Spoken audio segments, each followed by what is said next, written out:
Presenting the classics of Sam P. Chaladurai. Sam P. Chaladurai அவர்களின் போதனை களஞ்சியத்திலிருந்து.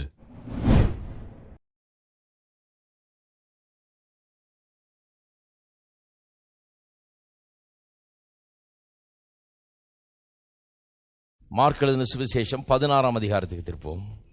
இயேசு கல்வாரி சிலுவையில் மரித்து இந்த உடன்படிக்கையை அமல்படுத்துவதற்கு முன்னாகவே இதனுடைய முன் ருசியை கொடுக்கிறார். இது கொஞ்சம் பார்க்க வேண்டியது அவசியமா இருக்குது. ஏன்னா அதில் நிறைய காரியங்கள் வெளிப்படுகிறது. என்ன தர விரும்புகிறார், நாம் எப்படி இருக்க வேண்டும், நம்மளால் என்ன செய்ய முடியும், நாம் யார், நம்மளால் என்ன கூடும், நமக்கு என்ன கொடுக்கப்பட்டிருக்கிறது, இதெல்லாம் சொல்றது தான் இயேசுடைய வேலையாக இருந்தது. மார்க் 16ஆம் அதிகாரம் 15ஆம் வசனத்தை பாருங்க. பின்பு அவர் அவர்களை நோக்கி, நீங்கள் உலகமெங்கும் போய் சர்வ சிருஷ்டிக்கும் சுவிசேஷத்தை பிரசங்கியுங்கள். விசுவாசம் உள்ளவராகி ஞானஸ்தானம் பெற்றவன் ரட்சிக்கப்படுவான், விசுவாசியாதவனோ ஆக்கினைக்குள்ளாக தீர்க்கப்படுவான். விசுவாசிக்கிறவர்களால் நடக்கும் அடையாளங்கள் ஆவன. யாரால் நடக்கும் அடையாளங்கள்? விசுவாசிக்கிறவர்களால் நடக்கும் அடையாளங்கள் ஆவன. விசுவாசிக்கிறவர்களால் நடக்கும் அடையாளங்கள் பாருங்க. பைபிளை வாசிக்கும் போது விட்டுறக்கூடாது கோட்டை. விசுவாசிகளால் நடக்கும் அடையாளங்கள் ஆவலன்னு சொல்ற. நிறைய விசுவாசிகள் இருக்காங்க, அவங்களால எந்த அடையாளமும் நடக்கிறது இல்லை. ஹலோ, நிறைய விசுவாசிகள் இருக்கிறாங்க, வெத்து விசுவாசிகள், ஒன்றும் அடையாளமே நடக்கிறது இல்லை, அவங்களால ஒன்றும் ஆகிறதே கிடையாது. ஒரு காரியம் நடந்ததே கிடையாது, ஒன்றும் நடக்காதுன்றதுக்கு அடையாளம் அவங்க. விசுவாசிக்கிறவர்களால் நடக்கும் அடையாளங்கள்னா விசுவாசிகளால் நடக்கும் அடையாளங்கள் அல்ல. விசுவாசிகள் விசுவாசிக்க வேண்டும். விசுவாசிக்காத நிறைய விசுவாசிகள் இருக்கிறாங்க. ஹலோ, அப்ப விசுவாசிக்கிறவர்களால் நடக்கும் அடையாளங்கள்னா இங்க சொல்லப்பட்டிருக்கிறது அப்படியே என்னுடையது, இது என்னுடையது, இது சொல்லப்பட்டிருக்கிறது அவ்வளவு உண்மை, இது என்னுடையது, இதை நான் கிளைம் பண்ண போறேன், அப்படி நடக்கிறவனுக்கு தான் இது நடக்குமே ஒழிய இதை ஏதோ ஒரு மத புஸ்தகம் மாதிரி எடுத்துட்டு இதை வீட்டில் பத்திரமா வச்சு இதை 2 கும்பிட்டு போற ஆளுக்கு ஒன்றும் நடக்கவே நடக்காது. இப்போ சொல்லிடுறேன் பாருங்க. நிறைய நல்ல கிறிஸ்தவங்க இருக்கிறாங்க, நல்ல யோகியமான ஆட்கள் தான், ஒழுங்கான ஆட்கள் தான். ஆனால் இதை 2 கும்பிடுறதோட சரி, இதை இதில் சொல்லப்பட்டிருக்கிறது அப்படியே இருக்குது, அது எனக்கு சொல்லப்பட்டிருக்கிறது, இதை நான் எடுத்துக்கொள்கிறேன், இது அப்படியே எனக்கு நடக்கும்னு விசுவாசிக்கிறது கிடையாது. இப்போ வாசிக்கிறேன் பாருங்க, எத்தனை பேர் இதை விசுவாசிக்கிறாங்க பாருங்க. விசுவாசிக்கிறவர்களால் நடக்கும் அடையாளங்கள் ஆவன, என் நாமத்தினாலே பிசாசுகளை துரத்துவார்கள். நிறைய கிறிஸ்தவங்க எப்படிப்பட்டவங்களா இருக்கிறாங்க? பிசாசு வந்த உடனே போய் யாராவது ஒரு இவாஞ்சலிஸ்ட்டை தேடி போறவங்கள தான் இருக்கிறாங்க. என்னன்னா, ஒன்றும் இல்லை பிரதர், ஏதோ 2 பிசாசு ஒரே தொல்லையா இருக்குது பிரதர், ஏதாவது பண்ணுங்க பிரதர். ஏன் உங்களுக்கு என்ன போச்சு, உங்களால் ஒன்றும் பண்ண முடியாதா? பிசாசுகளை துரத்துவாருன்னு எழுதி இருக்குது, நீங்க தானே துரத்தணும். பிசாசு வீட்டை சுற்றி இது பண்ணிட்டு இருக்கானா, துரத்த வேண்டியது தானே. துரத்துறதுக்கு ஆள் இருக்குது, அங்கே யாராவது போய் ஒருத்தரை கூப்பிட்டு துரத்துறதுக்கு, தகடை எடுக்கிறதுக்கு, துரத்துறதுக்கு, இந்த மாதிரி வேலையெல்லாம் பண்ணிட்டு கிடக்கிறது. அதனால தான் சொல்றேன் பாருங்க, நிறைய விசுவாசிகள் இருக்கிறாங்க, விசுவாசிக்கிறவர்கள் இல்லை. விசுவாசிக்கிற விசுவாசி தேவை. விசுவாசிக்கிறவர்களுக்கு நடக்கும். நான் சொல்லுகிறேன், நீங்கள் பிசாசுகளை துரத்துகிறவர்கள் இருக்கீங்களா?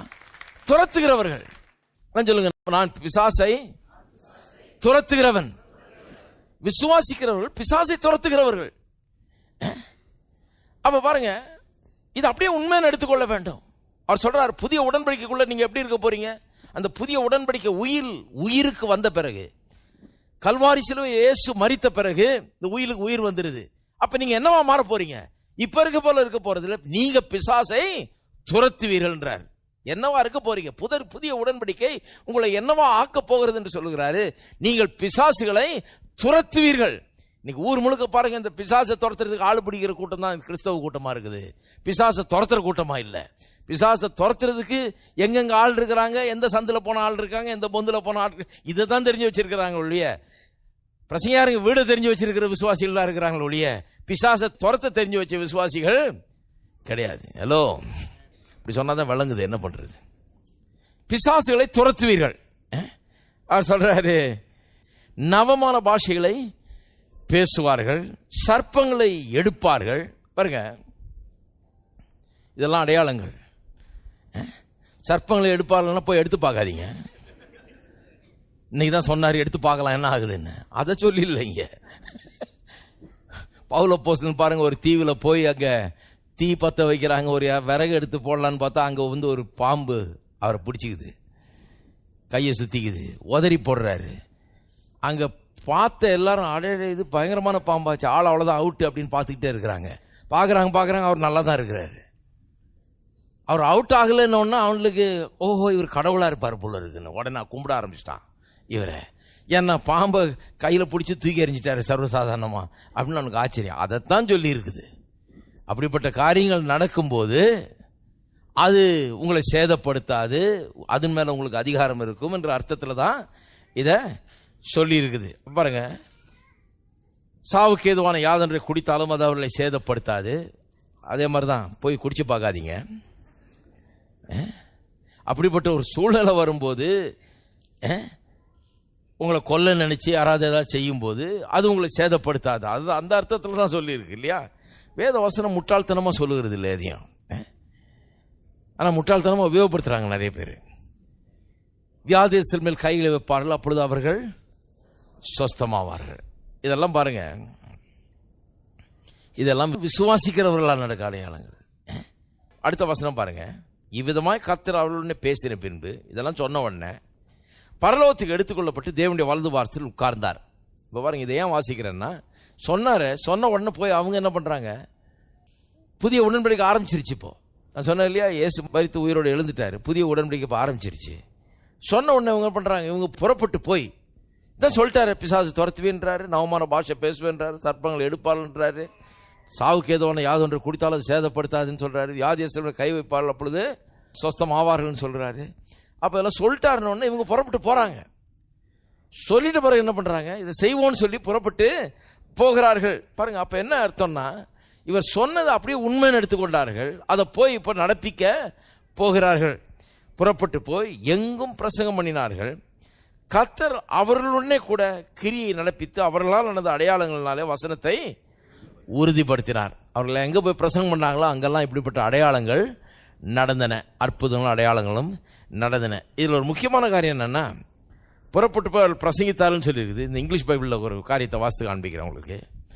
இங்கிலீஷ் பைபிளில் அதே வசனத்தை பார்த்தீர்கள்னு சொன்னால் மார்க் 16 கடைசி வசனம் ஒரு காரியம் தெளிவாகிறது. And they went forth and preached everywhere, the Lord working with them and confirming the word with signs following. Amen அப்படின்னு சொல்லப்பட்டிருக்கு. The Lord working with them இருக்கு.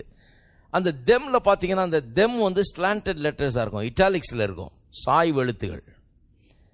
இங்கிலீஷில் அப்படி ஏன் சாய்வு எழுத்தாக பிரிண்ட் பண்ணுறாங்க? சில வார்த்தைகள் பார்த்தீங்கன்னா சாய்வு எழுத்தாக இருக்கும், மற்றதெல்லாம் நேராக இருக்கும், இது மட்டும் சாய்வு எழுத்தாக இருக்கும். ஏன்னு சொன்னால், அப்படி பார்க்கும்போதெல்லாம் மொழிபெயர்ப்பாளர்கள் நமக்கு அர்த்தம் சாதாரணமாக இது விட்டுட்டா விளங்காதுன்னு சொல்லி அவங்க சப்ளை பண்ணுறாங்க அந்த வேர்டை, அந்த வார்த்தை என்ன பண்ணுறாங்க, அவங்க அங்கே கொடுக்குறாங்க.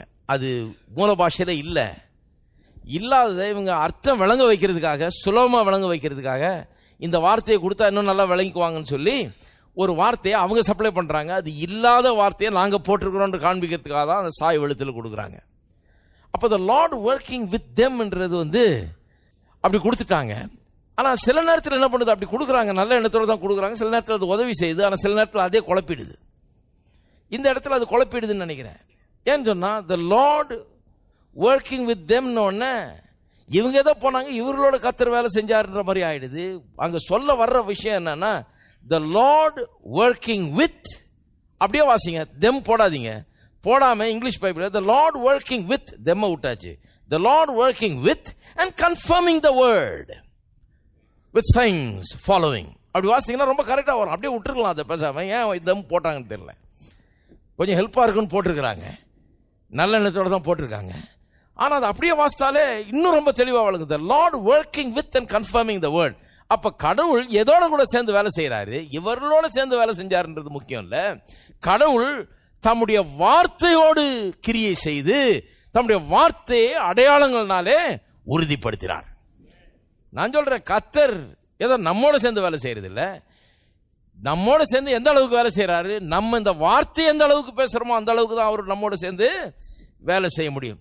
வார்த்தை இல்லைன்னா கர்த்தர் நம்மோட இல்லை. நல்ல கவனிங்க, நம்ம போய் சுவிசேஷத்தை பிரசங்கம் பண்றோம், நாம் வார்த்தையை பிரசங்கம் பண்ணும்போது நாம் பிரசங்கம் பண்ண வார்த்தையின் நிமித்தமாக அவர் அடையாளங்களை நடப்பிக்கிறார்.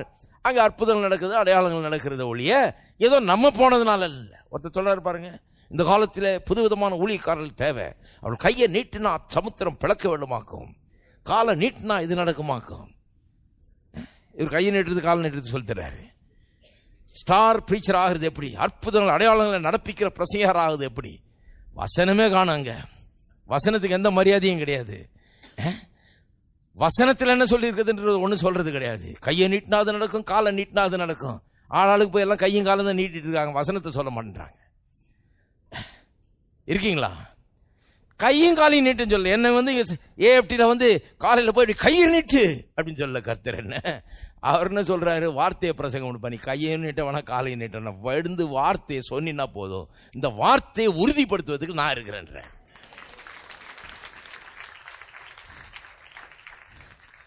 அப்ப பாருங்க, கையை நீட்டுறோம் காலை நீட்டுறோம் எல்லாம் பண்றோம் தான். ஆனா அதெல்லாம் பெரிய காரியம் கிடையாது. அதுல இல்ல வல்லமை. எதுல வல்லமை இருக்கிறது? வார்த்தையில தான் வல்லமை இருக்கிறது. அதான் நம்ம பெருசுப்படுத்தணும் பாருங்க. அதைத்தான் நான் பெருசுப்படுத்த விரும்புகிறேன் இந்த இடத்துல.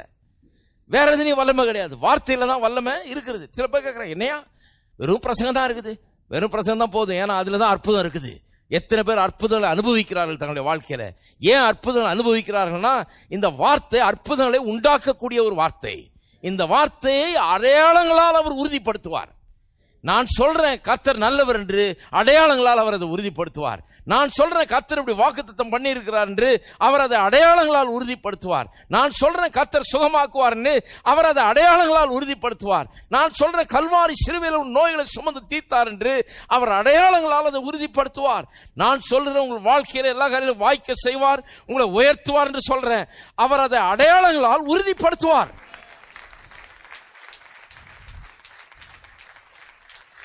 என்ன உறுதிப்படுத்துறதுக்கு இல்ல, நான் ஏதோ பெரிய ஆள்னு உறுதிப்படுத்துறதுக்காக இல்ல, நான் வந்தேன்னு சொல்லி அவர் வரல, அவருடைய வார்த்தையை நான் சொல்றேன்றதுனால அவர் இங்கே இருக்கிறார். அவருடைய வார்த்தை எங்கேயோ அங்கே அவர் இருக்கிறார். நான் சொல்லுகிறேன், இந்த இடத்துல இன்றைக்கு தேவாதி தேவன் பிரசன்னமாய் இருக்கிறார். அதனால்தான் கர்த்தருடைய வார்த்தைக்கு நாம் முதலிடத்தை கொடுக்க வேணும். அதனாலதான் பாருங்க, இந்த புதிய உடன்படிக்கை டெஸ்டமென்ட் என்கிறது தான். அது வேற ஒண்ணும் இல்ல. இப்படி சொல்லலாம், உயில்னா சொல்லிட்டேன், கான்ட்ராக்ட் சொல்லிட்டேன், கவனன்னு சொல்லிட்டேன், டெஸ்டமென்ட் சொல்லிட்டேன். இப்ப சொல்றேன் புதிய உடன்படிக்கை என்ன?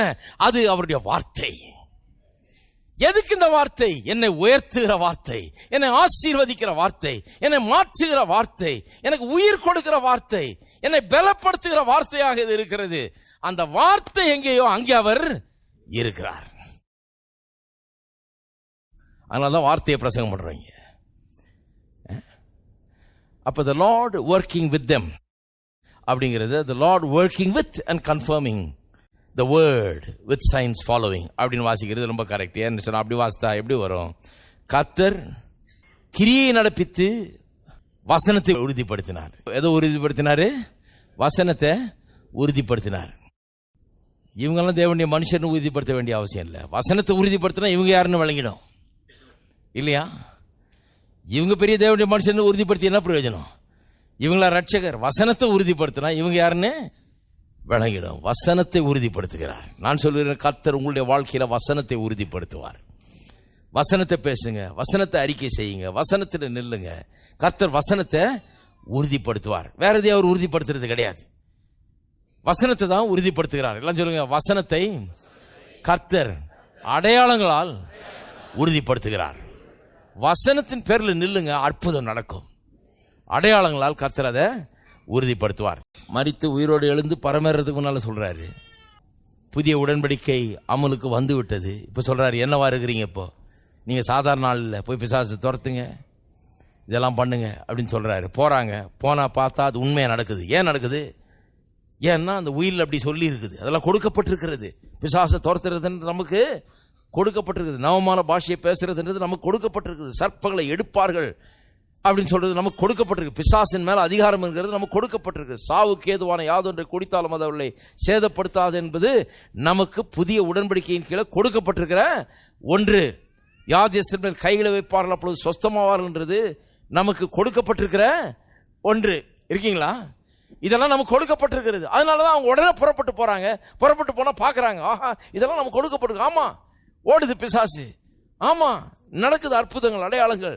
ஏன்னு சொன்னா இதெல்லாம் நமக்கு கொடுக்கப்பட்டிருக்கிறது.